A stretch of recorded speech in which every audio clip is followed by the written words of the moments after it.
I'm Mark Turner, Wildlife Extension Specialist at OSU, and today we're going to be talking about rabies in wildlife.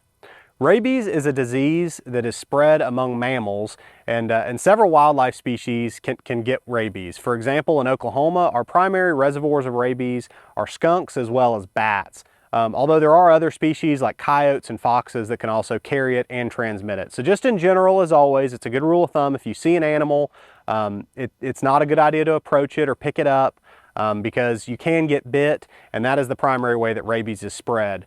Rabies is spread through tissue in either saliva, the spinal column, or the brain.